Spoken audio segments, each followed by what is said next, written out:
Bom dia, pessoal. Vamos de BTC na manhã dessa quarta-feira, 9 de agosto. Agora na Espanha, 10 horas e 20 minutos. No Brasil, 5 e 20 da manhã. Vejam a movimentação da BTC no gráfico de 4 horas. Chegamos a colocar um pavio superior em 30.244, mas aí a BTC rapidamente retornou para dentro da nossa canaleta virtual de baixa, cuja aresta superior é representada por essa LTB, essa linha de tendência de baixa.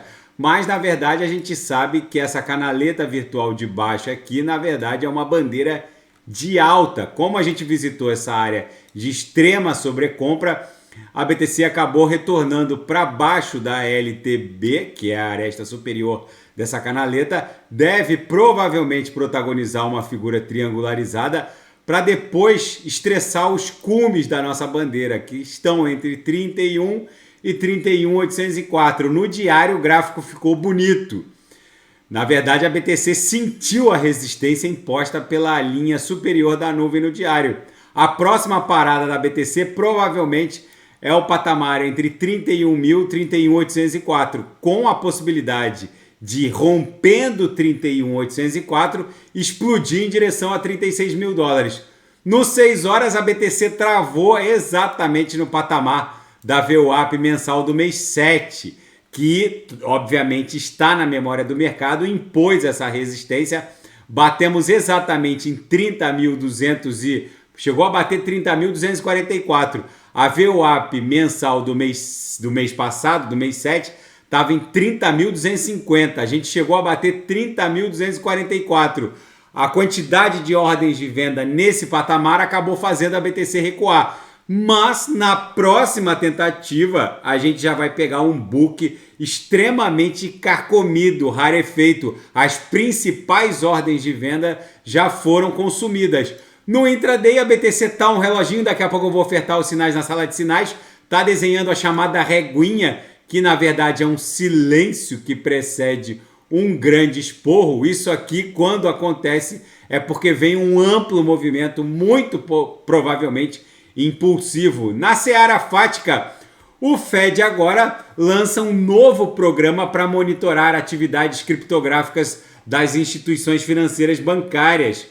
É mais um imbróglio envolvendo a regulamentação e fiscalização do mundo cripto. Enquanto os legisladores norte-americanos ficam nesse atraso, nessa inércia legislativa injustificada, no sentido de criar um marco legal para os criptoativos, mais um regulador agora, no caso o Banco Central norte-americano, está se metendo no mundo cripto. Não bastasse a SEC, a CFTC, o regulador de futuros e commodities, agora o Fed também vai entrar nessa briga fiscalizatória regulatória do mundo cripto, sem nenhum marco legal que fundamente essa atividade. Só vai aumentar a confusão.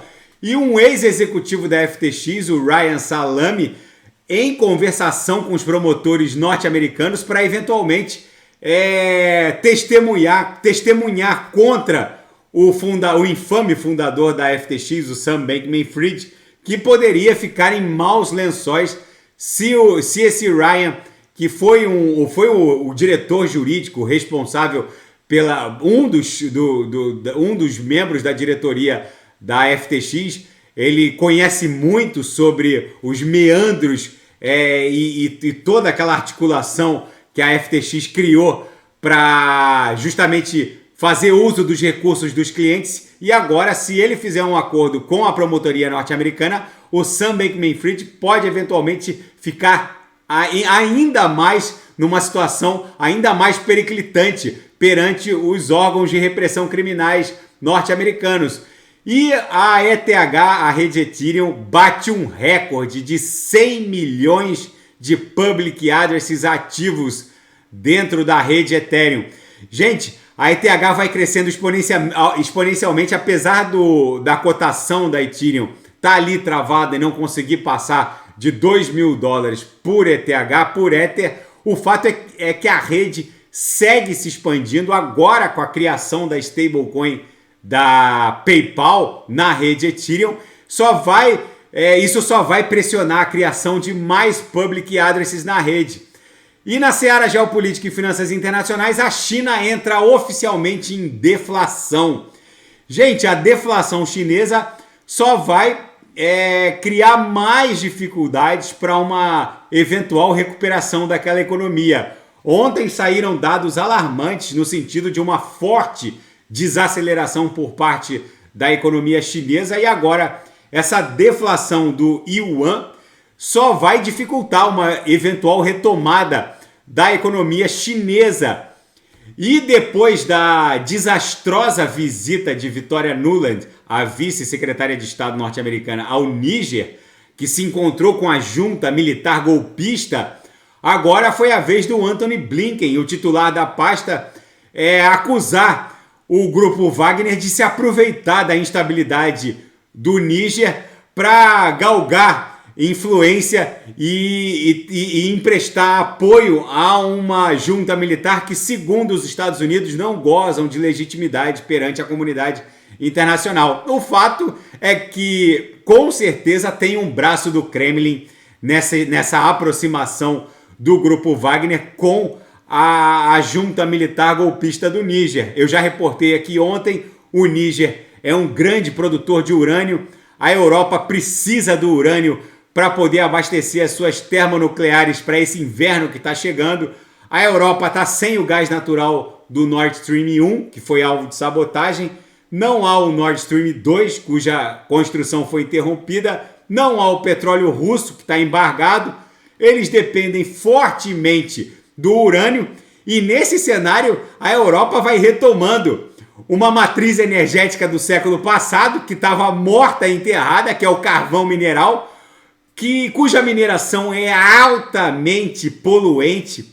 O carvão mineral, para ser separado do cascalho, ele precisa ser lavado com água, e a contaminação das bacias hídricas é uma realidade da mineração de carvão mineral. É só ver o que acontece no sul de Santa Catarina, no Brasil, onde a mineração de carvão mineral criou verdadeiras paisagens lunares na região de Criciúma. O fato é que agora a Europa retorna a fórceps a uma realidade do início do século XX, e o Putin vai criando todo esse cenário bizarro, meio que ditando as regras em relação ao preço das commodities. O Mohammed bin Salman, que em condições normais de temperatura e pressão deveria estar alinhado aos Estados Unidos, foi alvo de acusação na campanha do Joe Biden, não só pelo próprio Joe Biden, mas pela vice Kamala Harris, de ter assassinado um jornalista saudita num consulado saudita em território turco. E desde então, o Mohammed bin Salman vem criando sérios problemas ao Ocidente, principalmente aos Estados Unidos. O corte na produção de petróleo na Arábia Saudita é bizarro. Saiu de 12 milhões de barris dia, já está em menos de 8 milhões de barris dia, segue pressionando o preço do barril no mercado internacional. Ou seja, o Putin está transformando o mundo numa Kinder surpresinha para a Europa nesse inverno que deve chegar rigoroso, já que o último inverno não foi tão rigoroso assim, e analistas dão conta de que esse não será diferente, e é bem provável que sem o urânio do Níger, sem o urânio da Rússia, a Europa viva mais uma grande crise energética nesse inverno. E mísseis russos na madrugada atingiram o leste de Donetsk, que atingiu um hotel no leste da Ucrânia. Enfim, gente, a BTC aqui no 6 horas segue dando vigência ao que parece ser uma longeva bandeira de alta, mas agora a gente está eventualmente a ponto de estressar os cumes dessa bandeira. Se romper 31.804, a BTC pode eventualmente explodir para 36 mil dólares. Daqui a pouco eu volto com ADA, XRP, Polkadot Kusama, Matic. Vou fazer Atom e XTZ, explicar o liquid staking da rede de Tesos, que acaba deixando os ativos liberados para o usuário, já que o prazo de carência é imposto antes e não depois do saque. Enfim, vou explicar tudo isso, e quem quiser sugerir alguma análise é só colocar nas mensagens abaixo. Grande abraço, até daqui a pouco.